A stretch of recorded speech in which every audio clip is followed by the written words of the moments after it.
Buenas queridos oyentes de Primera Voz, ¿cómo están? Hoy tenemos el placer de escuchar a Natalín Caminato, alias La Inca. La Inca es profesora en letras, investigadora del CONICET y columnista en Futurock, además de producir contenido para YouTube y también Twitter. Quiero preguntarle a La Inca sobre su mirada acerca de medios y redes de comunicación para ver si podemos despejar tanto humo, operación, troleo y cancelación y pensar juntos cómo funciona la comunicación en nuestras vidas y en los procesos políticos y culturales del país. Para todo esto, le agradecemos mucho estar en Primera Voz y le damos la bienvenida a La Inca, que ya está del otro lado de la pantalla. Bueno, muchas gracias por invitarme, Ivo, y saludos a todos les oyentes. Arrancamos. Inca, ¿cómo definirías la batalla cultural en nuestro país? ¿Cómo ves el campo mediático en este momento entre medios hegemónicos y unas acciones dispersas pero múltiples de comunicación alternativa? Yo creo que cambió mucho el panorama si uno compara claramente con, estoy diciendo alguna verdad de perogrullo, pero claramente me parece que hace 3 años, 4 años, antes del macrismo quizás, uno podía ver que claramente había una diferencia de jerarquía entre las redes sociales, las plataformas y también muchos medios digitales y muchos textos y muchos productores de textos que estaban en esos espacios y los diarios, la televisión, ¿no? Había una diferencia de jerarquía. Lo que empezó a pasar, lo que yo empecé a visualizar es que empezó como a haber una suerte de contaminación. Ya podías ver en La Nación una cita de un tuit o en Clarín notas, algunas de color y otras no, tomando como fuente un tuit. Por supuesto que esto es una cuestión global, también tiene que ver el uso que hizo Donald Trump de la red social de Twitter particularmente. Me parece que hay un montón de elementos que comenzaron a suceder y también, no solamente porque en esto que digo yo pareciera como que las nuevas plataformas digitales contaminaron a las grandes articulaciones mediáticas, y en realidad también fue al revés, ¿no? Esas grandes articulaciones mediáticas comenzaron a invertir en esas otras plataformas, aunque no del todo, pero comenzó a suceder, y también ciertos sectores de la política comenzaron a invertir y a fortalecer esos sectores alternativos, o esos canales, mejor dicho, alternativos de comunicación. WhatsApp, Facebook, también Twitter.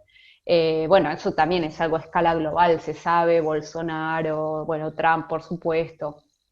Entonces me parece que actualmente estamos en una situación que para mí no llega a ser todavía de igualdad, no me parece que los grandes medios que conocemos, que además hay una situación de concentración en Argentina, lo sabemos muy bien, no creo que todavía estén a la par de otras alternativas, pero sí me parece que hoy lo que se puede ver, y habría que hacer un estudio sobre niveles de entrada, pero por lo menos yo lo que visualizo en las redes sociales es que una nota de un portal digital nuevo que surgió, que quizás tiene un lineamiento más de centro, ¿no? o más progresista, puede tener más entradas o más fabs o más impacto, por lo menos en un día, que una nota de La Nación o de Clarín. Entonces eso me parece que comienza a cambiar y que hay algunas alternativas, pero lo de siempre, ¿no? Estamos todavía en una situación desigual. Yo nunca fui muy optimista con respecto a la idea de que la tecnología por sí misma,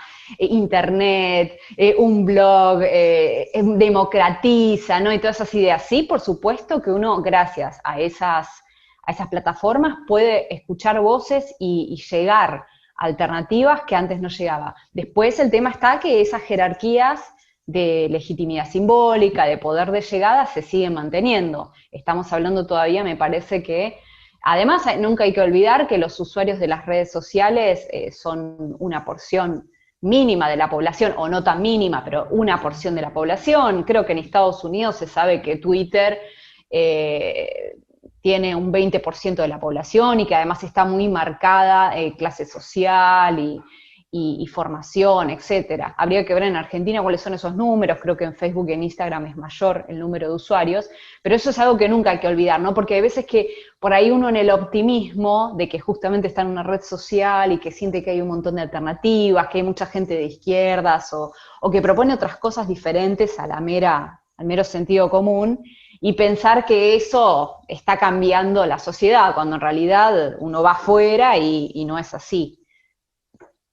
Te iba a preguntar justamente en esta batalla cultural, ¿cómo vienen jugando las redes sociales y esto? ¿Cómo te parece que se comportan los discursos y contenidos en redes, a diferencia quizás del tratamiento que se le puede dar en medios hegemónicos? Bien, claro, bueno, ahí está la cuestión de la batalla cultural. Yo creo que, de nuevo, acá nuevamente me pongo pesimista, pero porque visualizo que sucede eso. Me parece que las redes sociales ha sido un espacio para que surjan algunas cuestiones alternativas interesantes, pero eminentemente para reforzar las burbujas, o sea, una fake news en un medio hegemónico sabemos muy bien que se puede reproducir y que incluso hay medios que pueden sostenerse en un sesgo determinado que es bastante, que puede tergiversar e incluso que puede mentir. Pero lo que sucede con la fake news es que hay una velocidad de instalación y una gran flexibilidad. Vos podés todo el tiempo estar poniendo sobre cualquier noticia que surge a jugar una noticia falsa, ¿no? Y eso se replica. Yo creo que ahí podemos ver una diferencia, voy a poner un ejemplo claro, toda la cuestión de la vacuna, de la pandemia, o sea, claramente ni siquiera los medios hegemónicos podían sospechar, dar mala información, ser erróneos, pero no llegaban al punto de decir las cosas que escuchamos en las redes sociales. E incluso aquellos comunicadores que se hicieron eco de cosas como el dióxido de cloro, son comunicadores que están en una situación bastante marginal del espectro comunicacional y que justamente quieren y trabajan para esos sectores absolutamente convencidos de cuestiones delirantes y además peligrosas, porque se ha demostrado que es peligroso, por ejemplo, el dióxido de cloro, pero que ahí quieren establecer una suerte de sinergia con ese sector de la población que ya justamente está atravesado por determinadas certezas desde otro lugar, no solamente de esos medios, no de la televisión, sino que ya viene con informaciones que provienen, por supuesto, de Internet principalmente, pero que, bueno, tiene que haber algún tipo de sustrato para que uno pueda estar justamente abierto a que alguien te pueda convencer de algo así, ¿no? De una teoría conspirativa, que en general son los tonos que suelen tener estas noticias falsas, o de determinadas soluciones milagrosas que no están todavía comprobadas. Me parece que ahí el panorama es un poco oscuro, y por algo está empezando a surgir en los países centro inclusive esta preocupación y esta necesidad de controlar, de poner un freno, ¿no? De plantearle a Facebook o a las grandes plataformas, bueno, ustedes tienen que empezar a controlar desde los discursos de odio hasta las noticias falsas. Ahí hay todo un problema porque para mí, vos decías batalla cultural, pero también lo podemos pensar en términos de un problema de gubernamentalidad, ¿no? ¿Quién gobierna a los sujetos? Vos estás en una situación, por ejemplo, de pandemia, que es la que cristaliza todos los problemas. Pero se puede pensar fuera de una pandemia, pero usémoslo porque justamente es muy claro. Vos como gobierno y otros poderes que no son solamente los gubernamentales, realizan una serie de operaciones que tienen que ver con gobernar la salud de los sujetos, la vida de los sujetos. ¿Qué vas a hacer ante eso? ¿Cómo vas a cuidar la vida o no la vas a cuidar? Bueno, todas esas decisiones que tienen que ver con lo que Foucault llamó la biopolítica.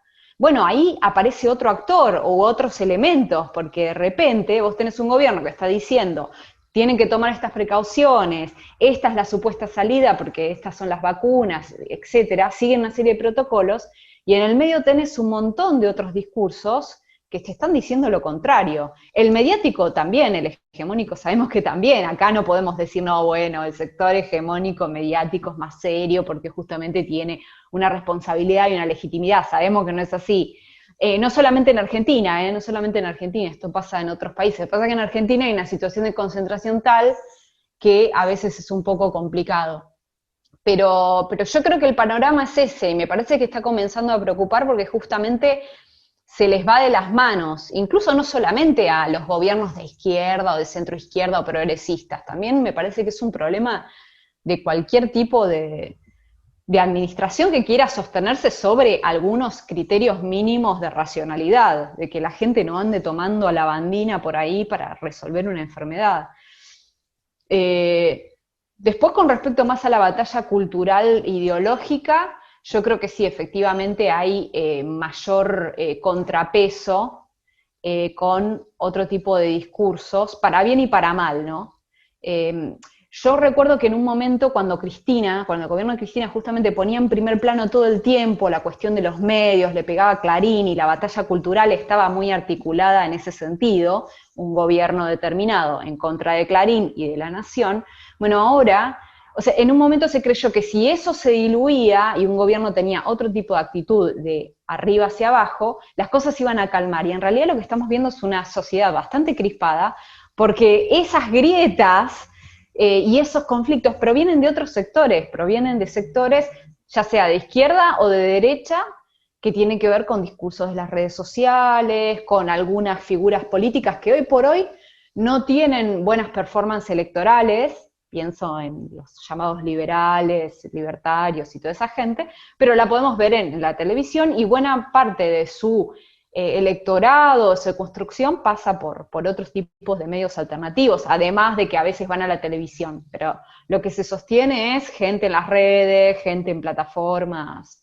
Eso es algo para tener en cuenta, no sé tampoco cuánto va a crecer o no, ahí hay toda una cuestión. Inka, ¿cómo pensás tu participación en los medios de comunicación como parte de ellos? ¿Cómo concebís tu parte de influencia en la opinión pública?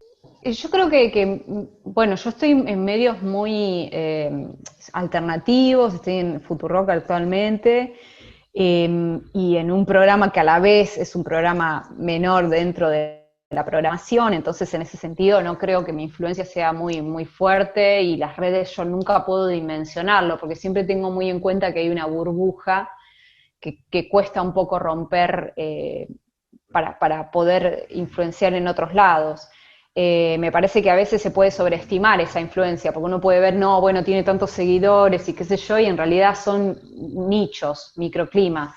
Sí, lo que yo te puedo decir con respecto a eso es que trato de pensarme dentro de un nosotros, o sea, de un nosotros político, también de un nosotros estético, y en ese sentido me puedo no necesariamente porque haya una alianza o porque nos hagamos bombos mutuos, porque en general yo no suelo participar de eso y no me gusta, excepto con las feministas, ahí sí creo que es necesario los bombos mutuos. Eh, y tengo además algunas amigas que hacen cosas y a quienes respeto mucho intelectualmente, entonces ahí sí. Pero en general me parece que hay una serie de medios que surgieron, que a partir de justamente la cerrazón mediática, que tienen un color político un poco más determinado, y en general me siento más parte de ese nosotros, ¿no? Y me parece que las preocupaciones o las discusiones que planteamos, si bien somos muy diferentes y planteamos cosas distintas, me parece que son similares. Qué sé yo, te pongo un ejemplo. Darío Stanraiver es un tipo que claramente yo no, es otra liga, ¿no? Pero es un tipo que justamente plantea determinadas discusiones, intenta hacer divulgación de la filosofía desde una perspectiva determinada, que no le escapa justamente a lo político ni ideológico en un sentido muy sui generis, ¿no? Que está bajando líneas, sino que a la politicidad propia de la filosofía. Entonces ahí me parece que hay una serie de figuras, muchas feministas también, que están justamente en algunos medios que no son Nosotros en las grandes figuras de los grandes medios siempre vemos a los mismos, ¿no? En general son varones, por supuesto. Entonces eso te podría decir. Mi influencia, la verdad que no me parece que sea, creo que me parece que ahí estoy en una posición bastante menor y ancilar, pero bueno, sí te puedo decir que me parece que hay un grupo de medios y de figuras que más o menos están intentando por lo menos participar de un mismo nosotros muy amplio, en el sentido de que, bueno, hacemos esto, no hacemos lo que hace, no sé, Van der Koy, por decirte algo, o no hacemos lo que hacen los editorialistas de La Nación, estamos haciendo otra cosa. Parece que ahí sí puedo como inscribirme en eso, como una pretensión, ¿no? Por supuesto, porque no es que, no es que esté en pie de igualdad, pero tengo la pretensión de justamente estar en ese nosotros de gente que no participa de esos grandes medios y que quiere proponer otro modo de comunicación, de otras discusiones, otros tópicos. Inka, como profesora de letras, columnista de radio y youtuber, ¿cómo producís tu contenido? ¿Cómo elegís los temas? ¿Y en qué pensás al momento de armar tus columnas y videos? Mira, yo en principio trato de, en la radio, en las columnas de la radio, trato de pensar un poco también en cuál es el público, cuáles son los oyentes, cuál es el perfil, para justamente tratar de pensar también que puede ser interesante. Pero la verdad, a veces hago eso y otras veces no hago eso y hablo de lo que quiera y bueno, escúchenlo. Lo que yo trato de hacer es encontrar algún tipo de tono más o menos ameno, más o menos irreverente. Lo que pasa es que esa palabra me cansa un poco porque la gente que se autoendilga que es irreverente me cae muy mal. Pero quiero decir, un tono que no sea ni académico ni demasiado respetuoso con los saberes, sino que utilice los saberes académicos de una manera muy libre. Y eso es lo que intento hacer. Entonces, en mi columna, a veces hablo directamente de cuestiones vinculadas con mi disciplina, puedo hablar de mitos griegos, o puedo hablar de historias de amor en la literatura occidental, o puedo hablar de problemas estrictamente, o de teoría, que también es algo que trabajo, especialmente la teoría francesa, los filósofos franceses, Foucault, Deleuze y Derrida. Entonces, a veces puedo explicar algunas de esas cuestiones, pero otras veces lo que hago es hablar de un problema o de una cuestión, por ejemplo, la cancelación, o la relación entre el arte y la política, o de alguna cuestión, o la belleza femenina, ¿no? Alguna cuestión que fue núcleo en una discusión, pero justamente trato de no quedarme en la discusión o en la polémica de la semana, sino tratar de encontrar cuál es el núcleo de esa discusión y ver qué cuestiones académicas o qué conceptos o qué categorías me pueden servir para decir algo más de eso, ¿no? Entonces, qué sé yo, que una polémica me sirva para recuperar un texto de Susan Sontag sobre la belleza, por ejemplo, o que una polémica me sirva para recuperar cuál es la cuestión entre el autor, la relación entre un autor y una obra, que la teoría literaria, por supuesto, ha dicho mucho sobre eso. Entonces, esa es un poco la operatoria. Algunas pueden ser un poco más académicas, otras menos, pero en realidad siempre el modo de exposición es absolutamente libre y eso, poco respetuoso de el aura, ¿no? El aura que puede tener el saber académico. O sea, a mí no me gusta, lo he hecho en algunas columnas y lo hice, pero no me gusta empezar una columna diciendo, bueno, voy a explicar como si fuese una mini clase y que alrededor haya toda un aura. Por eso en general cuando preparo presentaciones a las columnas siempre le pongo algo, como que es una columna chorra, como que haya algo que carnavalice la situación. Para mí eso es importante. Y ahora en YouTube, que hace poco empecé, también es esa lógica. Pero lo que me da YouTube es la posibilidad de hablar media hora. Entonces puedo desplegar más conceptos, estoy más tranquila, estoy obviamente que empezando, tengo que ajustar algunas, porque también el tema es ese, cuando uno lo hace de cero y no tenés mucho presupuesto, no tenés editor o te edita alguien que es amigo, es un poco difícil encontrarle también la vuelta a la plataforma, porque además los youtubers tienen toda una estrategia y una estética determinada, ¿no? Y entonces tratar de meterse ahí es un poco trabajoso, pero en cuanto al contenido es esa la idea, es tratar de recuperar algunos saberes académicos, pero sacándoles absolutamente cualquier tipo de aura, de legitimidad, o de... Yo de hecho en general no suelo... viste que hay gente que justamente, y lo entiendo absolutamente, pero o en la televisión cuando presentan a alguien y dicen abajo todos los títulos que tiene, cuál es su formación. Yo no lo suelo hacer porque, no sé, prefiero eso, prefiero que simplemente haya un discurso que en todo caso se sostenga por sí mismo y que no haya alrededor ningún tipo de situación de cosa sacra, de que acá viene el saber, sino directamente... Y para eso la cuestión de la carnavalización, de mezclar lo más académico con lo más bajo, con el insulto, viene muy bien, porque justamente ya de movida empezaste insultando, ya está, listo. Planteaste un terreno en el que vos estás poniendo en claro que acá nadie se quiere hacer inteligente, acá lo que queremos hacer es discutir un tema y darle vueltas y a ver qué sale. Y poner a jugar algunos conceptos académicos porque es lo que yo sé, no porque simplemente quiera, sino porque creo que hay muchos problemas que se discuten hoy en día que pueden ser pensados a partir de la filosofía, a partir de la literatura y de la sociología también. Me parece que se encuentran algunos... más que nada en estos tiempos, y esto se vincula con lo que decías antes, en los que por ahí el automatismo es lo que prima, ¿no? Uno tiene que tomar posición en una red social, por ejemplo, tiene que tomar posición o hay una cosa bastante pavloviana de sí, no, blanco, negro, que yo la banco en un punto porque creo que uno siempre tiene que tomar partido, pero también tiene que haber esa instancia en la que decimos, bueno, pero a ver, esto es más complejo, efectivamente, vamos a tratar de tirar del hilo. Y para mí las columnas fueron muy interesantes en ese sentido, porque yo antes tenía solo Twitter, y Twitter está buenísima, pero es una red con mensajes muy breves, que dificulta mucho el debate y cada vez más lo dificulta, porque cada vez más la lógica es de grupos que se bardean entre sí y de reírse del otro, de hacer chistes y de todo el tiempo estar afirmándote tu propia identidad, tus propios saberes. Entonces, me parece que estas otras plataformas en las que uno puede plantear un discurso, exponerlo, tienen más color. Para esto que yo hago, más por lo menos.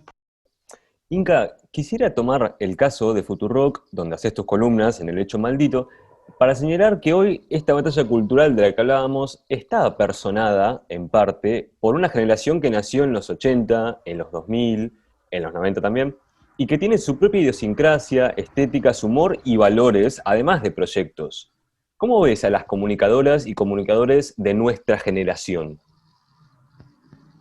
Me parece que en principio la cuestión del feminismo fue un gran parteaguas y me parece que eso es algo, por supuesto que hay que diferenciar entre los que ya tienen 30 y pico, los que tienen 20, hay diferencias en esa cuestión, pero me parece que la gran diferencia es esa porque hay una preocupación por lo menos por esa cuestión. Hay una preocupación, hay una perspectiva de género, hay una preocupación porque haya mujeres en los medios, pero también que los varones que están tengan una cierta perspectiva de género.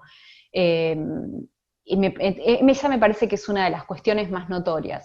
Y después me parece que también hay un estilo que tiene que ver quizás con mayor cinismo, un estilo que tiene que ver también con mayor autoexhibición, ¿no? Me parece que son generaciones que, por supuesto que acá estoy exagerando y estoy justamente tratando de pensar algunas retóricas que son una generalización. Pero me parece que hay una retórica de la irreverencia, pero que no es una irreverencia, porque Pergolini, por ejemplo, también era irreverente, ¿no?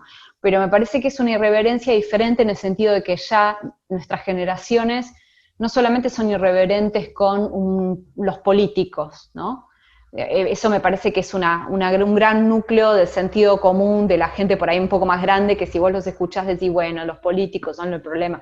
Me parece que en estas generaciones, o por lo menos un sector de nuestras generaciones, ve las relaciones de poder de una manera mucho más amplia. Entonces, ya no es solamente los políticos, sino también la dominación masculina, o las fábricas que contaminan, o qué sé yo, no sé, o los medios hegemónicos, no sé, distintas cuestiones, distintos agentes que comienzan a ser percibidos como explotadores o como dominadores y que no son solamente los políticos corruptos o esas cosas que eran como los grandes caballitos de batalla. Entonces me parece que eso también te pone en un lugar diferente de qué cosas podés decir, qué cosas podés cuestionar, qué obras de arte te pueden interesar, qué música te puede interesar. Y eso es modifica bastante las ansiedades, las preocupaciones y los discursos. Y bueno, y lo que se decía antes también, como bastante cinismo, bastante ironía, autoironía y también ironía y parodia de todo lo que te rodea. No digo que eso sea un tono que sea fantástico, porque a veces es un poco molesto, ¿no? Pero vivimos en tiempos que son así, en tiempos en los que todo puede ser digno de chiste, y lo único que no es un chiste es algo que te afecta a vos en términos, porque te interesa determinado ideario, pero en realidad después en términos objetivos no podés, o sea, todos nos reímos, Twitter, por ejemplo, todo el mundo se murió alguien, todo el mundo se ríe de eso, hace chistes de eso, ya no hay como una cosa de que hay determinados tabú que vos no podés tocar, entonces me parece que eso también es algo que marca bastante. Si yo te tengo que decir algunas características generales de los chistes que se hacen en medios con personas de esta generación, es eso, la irreverencia, la ironía, la parodia, sí, me parece que esos elementos. Inca, Quiero preguntarte sobre las reacciones contra el movimiento feminista argentino. Se lo ataca desde posiciones misóginas, transfóbicas, economicistas, políticas, biologicistas y también se lo critica desde sectores inscriptos dentro del feminismo más general. ¿Tanta reacción es índice de potencia revolucionaria en ese feminismo argentino? ¿Es por alguna lectura de lo singular es político, que justamente interpela vidas personales y relaciones sociales por igual? ¿Dónde ves, digamos, lo tan reaccionario que produce el feminismo en Argentina? Yo creo que es, según las reacciones uno tiene que pensar en distintas razones, pero yo estoy de acuerdo con lo que decís, me parece que, yo te diría que hay dos grandes reacciones. Por un lado hay una reacción que tiene que ver con la situación económica actual y que tiene que ver con visualizar que hay una causa que ahora está siendo institucionalizada que no merece la pena, que no vale la pena ni gastar dinero desde el Estado en eso, porque lo importante está en otro lado. A mí me parece que eso se resuelve de una sola manera, que es saliendo justamente de la crisis económica, porque si no, lo que hacen muchos sectores en general es justamente hacer eso, o sea, uno los puede convencer, pero lamentablemente hay un sector de la población que siempre va a buscar un chivo expiatorio. Y va a decir, bueno, ¿a quién le puede pegar en esta situación? Y bueno, al Ministerio de Género, porque ¿para qué tenemos un Ministerio de Género? ¿Qué hacen? No hacen nada. Yo en muchos sectores he visto habría que ver, ¿no? Pero es una respuesta muy fácil. Cuando algo se institucionaliza y tiene poder, ya está.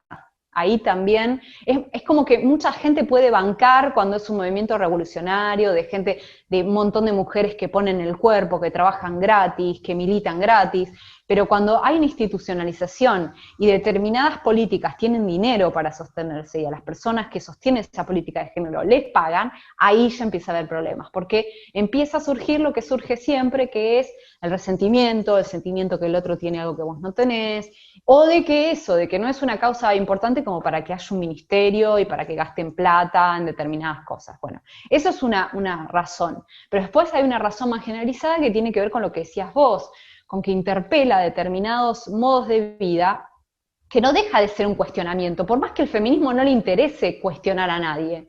Pero la realidad es que, como no hay nada natural y como las divisiones de los géneros y las tareas de cada uno no se sostienen por nada natural y se sostienen por una gran maquinaria de deseos, de placeres y de imposiciones, la realidad es que si alguien empieza a cuestionarla, también esa maquinaria empieza a crujir y también quizás uno puede estar más perdido. Entonces se puede pensar que las reacciones son un modo defensivo, fundamentalmente, no tanto un ataque, no tanto un te quiero, sino un modo de defenderse, defender la propia subjetividad, las propias elecciones, ¿no? Bueno, yo estoy casada con un hombre y soy ama de casa y no quiero que alguien me venga a decir que eso no es lo más deseable que puede pasar. Pongo un ejemplo, ¿no? Como una mujer, ¿por qué puede ser antifeminista, por ejemplo, ¿no? Me parece que esa cuestión reactiva, en un sentido de defensa del propio modo de vida, es también muy fuerte. Y puede justamente operar fundamentalmente en los hombres, pero no solamente, también puede operar en las mujeres, en muchas mujeres que pueden sentir que hay determinados discursos que están desafiando su modo de vivir y su modo de pensar y cómo han estructurado sus relaciones. Después me parece que también hay cuestiones religiosas que también apuntalan determinadas discusiones, con el aborto lo hemos visto, ¿no?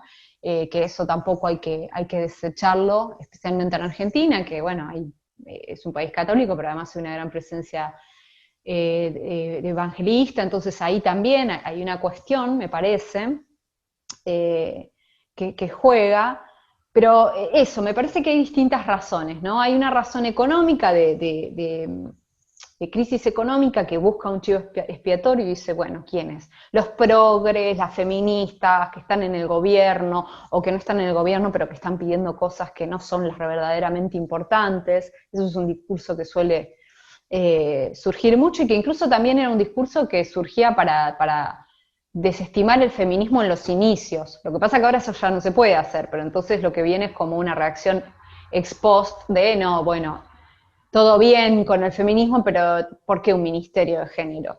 ¿No? Cuando empieza a haber una institucionalización de determinadas cosas, me parece que ahí también puede haber una reacción por el lado económico. Y si no, también esta reacción que decíamos antes, de personas que defienden su propio modelo de vida, y también lo que hay es que hay muchas personas, esto que decías de las que critican al feminismo, que se ubican dentro del feminismo, que también lo hacen porque tienen algunos motivos atendibles y críticas atendibles, pero que quizás lo que hacen es acentuar sus ganas de ser una excepción, o sus ganas de ponerse por fuera de y mostrar el verdadero camino, en vez de aceptar que quizás hay un nosotros dentro del cual vos podés plantear esas discusiones, porque la realidad es que los feminismos son muy complejos y hay discusiones internas. La cuestión es hasta qué punto a vos te interesa discutir con la otra, o te interesa ponerte en la vereda de enfrente y, no sé, hablar en Clarín, por ejemplo, en contra del feminismo y decirte que vos sos feminista, que probablemente lo seas, pero estás criticando a lo que vos llamás feminismo mainstream porque no te gusta. Bueno, ahí eso es una posición estratégica que para mí es un poco cuestionable, porque en todo caso uno tranquilamente puede desde adentro criticar esas supuestas visiones mainstream que vos estás señalando, con argumentos y discusiones, porque te interesa un nosotros, no te interesa salirte de ese nosotros.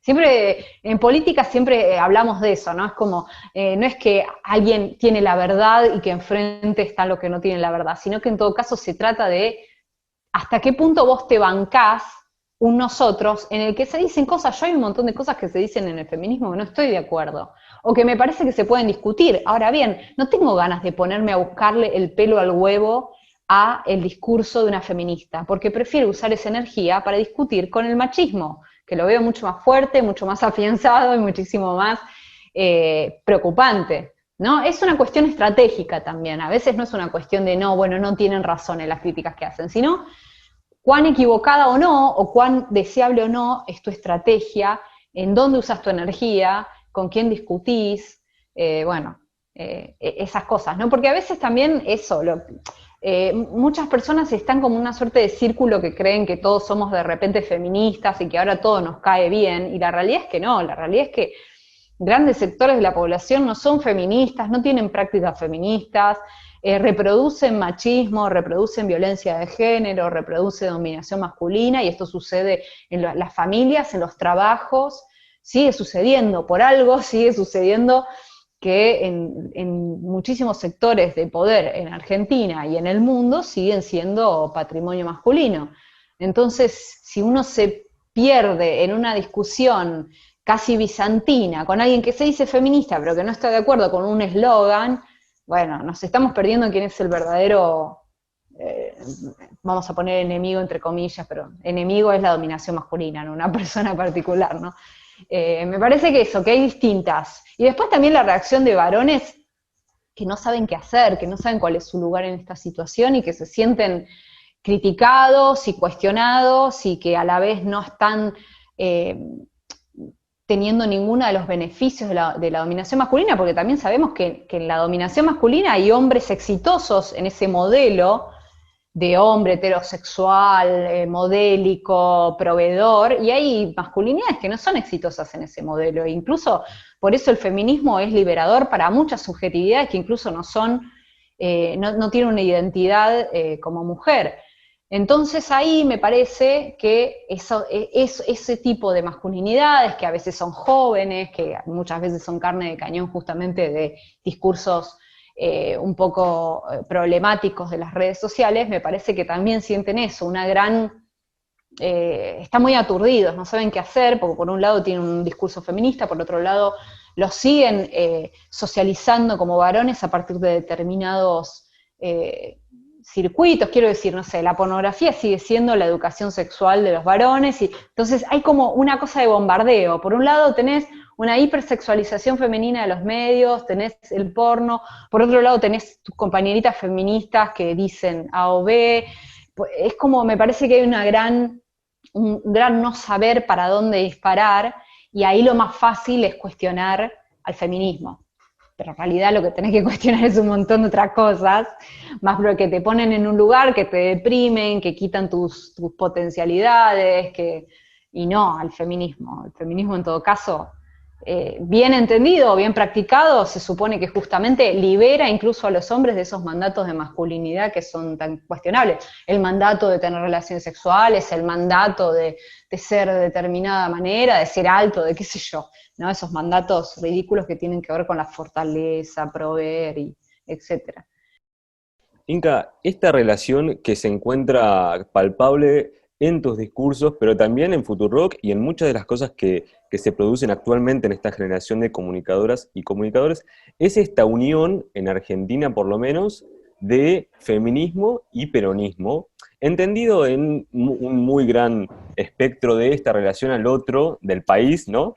Que estabas mencionando antes. ¿Cómo lees vos esa unión posible, que también tiene antecedentes históricos quizás, entre feminismo y peronismo en nuestro país?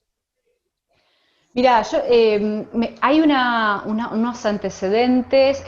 La relación entre el feminismo y peronismo es problemática porque justamente la relación entre Evita y el feminismo existente en su época era problemática porque era un feminismo antiperonista, principalmente, ¿no? Entonces ahí había una relación problemática.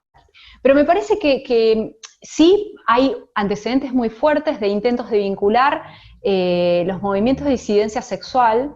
Néstor Perlonger es una figura privilegiada para pensar eso, con el peronismo de los 70 particularmente. Yo encuentro algunas, y esto es muy, hay que pensarlo, pero encuentro algunas similitudes con ese periodo del peronismo histórico, porque me parece que hay un encuentro, y creo que esto se da a partir del kirchnerismo principalmente, entre el peronismo y algunas capas medias, y algunas demandas que quizás otros peronismos no tenían en cuenta. A ver, por ejemplo, durante el gobierno de Cristina lo que sucedió fue, bueno, el matrimonio igualitario fue uno de los grandes hechos y también la identidad de género. Y me parece que lo que empezó a suceder es que el modo de militar o el modo de defender esas luchas fue pensarlos desde la idea fuerza de la justicia social.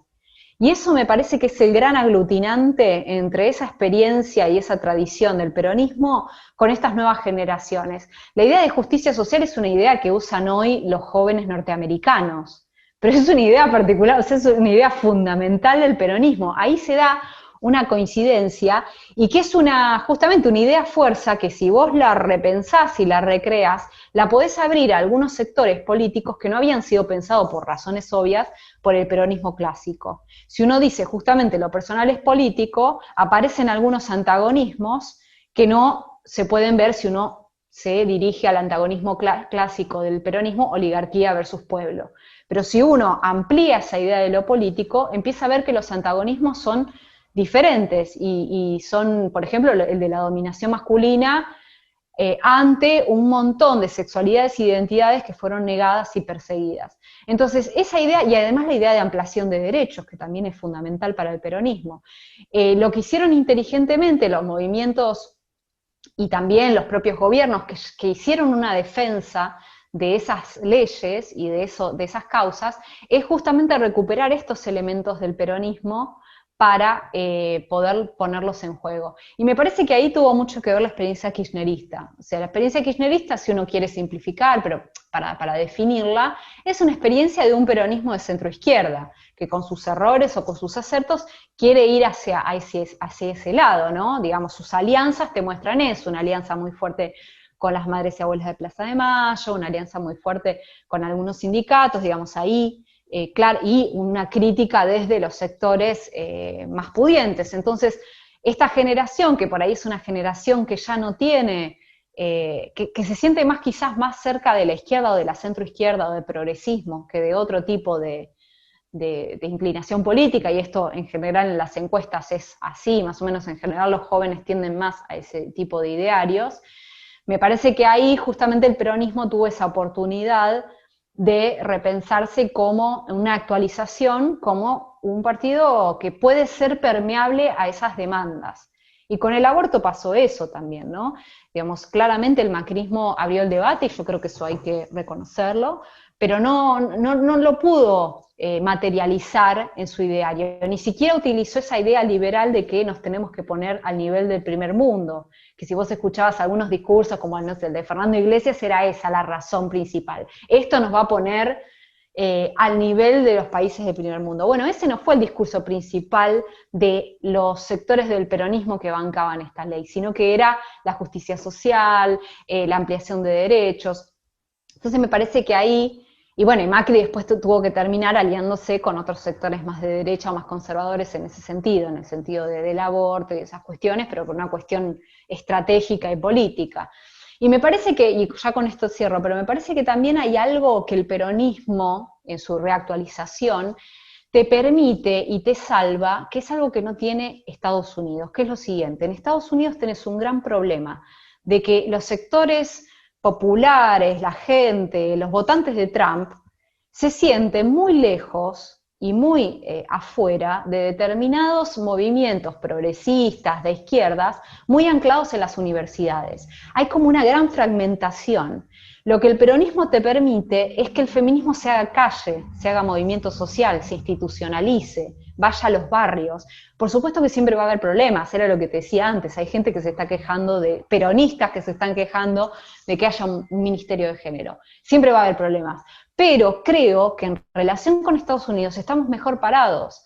Lo que te da el peronismo es eso, es la posibilidad de ampliar, de que sea más grande el movimiento, de llegar a algunos sectores que hoy por hoy te dicen nacional, popular y feminista. ¿Por qué? Porque lo dice la conductora que banco. Por ahí, si fuese por ellos, no sé si en algún momento hubiesen adoptado esa identidad o hubiesen dicho, pero ya el líder político lo plantea, y hay una confianza con el líder político, y hay un seguimiento, y hay una admiración que te allana el camino. No digo que resuelva todo, pero me parece que ahí lo que hace el peronismo en su conjunción con el feminismo es intentar romper esas diferencias tan fuertes que esos idearios tienen o circulan en Estados Unidos, por ejemplo, ¿no? Como, bueno, determinada clase universitaria que puede acceder es especialista en Butler y después tenés al tipo que vive en otro estado que nunca va a poder acceder a la universidad y que, por lo tanto, lo único que ven esos idearios es una amenaza. No puede haber una conjunción, un nosotros, un entender por qué puede ser valioso para él. Me parece que esa es la cuestión, o por lo menos es la razón por la cual a mí siempre me interesó que el peronismo se abra al feminismo. Trae sus problemas porque tenés una parte del electorado que tiene otra visión del peronismo, y que incluso busca sustentarse en frases de Evita, pero yo creo que simplifican, porque en realidad el peronismo ha sido muy contradictorio con esto. Sí, podés tener una frase de Evita que critica o el aborto, o que critica al feminismo, pero también tenés Evita creando la fundación y ayudando a las mujeres, el voto femenino, tenés a Evita misma, que es una figura política que ha sido criticada por las típicas cosas que se le critican a las mujeres, por prostituta, por advenediza, por trepadora. Entonces, en un punto, y ni hablar que el peronismo termina con la Iglesia participando del golpe de Estado. Entonces, ahí en realidad las cosas son más complejas. También eso tiene el peronismo, todo el mundo puede encontrar elementos de lo que quiere decir, y eso es algo que fue adrede. O sea, si yo tengo un peronismo conservador y de derecha, voy a tener elementos. Ahora, si yo tengo un peronismo más de izquierda o más progresista, también voy a tener elementos en todo lo que sucedió en esos años y después para poder fundamentar una postura. Y yo en ese sentido no tengo, como no soy esencialista, no me enojo, y me parece genial cuando veo una Evita con pañuelo verde. No me interesa si alguna vez ella dijo que estaba en contra. ¿Qué sabes lo que diría hoy si estuviese viva? Y además no importa eso. En ese sentido yo acepto con los franceses que el autor ha muerto. Lo que importa es lo que hace alguien con un legado. Y si las feministas con ese legado de Evita hacen algo que va a evitar la muerte de las mujeres, bienvenido sea. Eso no lo veo chocando con el imaginario peronista. No estás defendiendo una multinacional, estás defendiendo a un sector que claramente es una víctima. O sea, las mujeres que abortan en lugares clandestinos, claramente es una víctima, y del pueblo en general, ¿no? Entonces, no, ahí no veo ningún problema. Pero bueno, yo te diría que por eso es tan seductor, porque es muy potente, porque el kirchnerismo de alguna manera generó esa conjunción posible, y que además seduce más a las clases medias urbanas. Sabemos que la relación entre el peronismo y las clases medias urbanas es una relación muy conflictiva. Bueno, el kirchnerismo como que logró justamente acercar el peronismo a esos sectores, y me parece que el feminismo que recupera el peronismo sigue esa estela y la nutre de nuevos elementos, ¿no? Inka, muchísimas gracias por todas tus respuestas. Escucharte fue sumamente interesante. Te agradecemos muchísimo por eso, por estar en Primera Voz. Bueno, muchas gracias a ustedes y bueno, saludos a los oyentes y cuando quieran volvemos a hablar.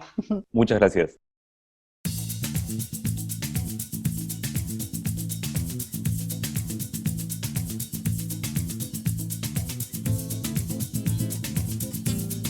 Esa fue la Inka para Primera Voz. Seguí el podcast y el canal en YouTube. Pronto habrá una nueva entrega de Primera Voz. Chau.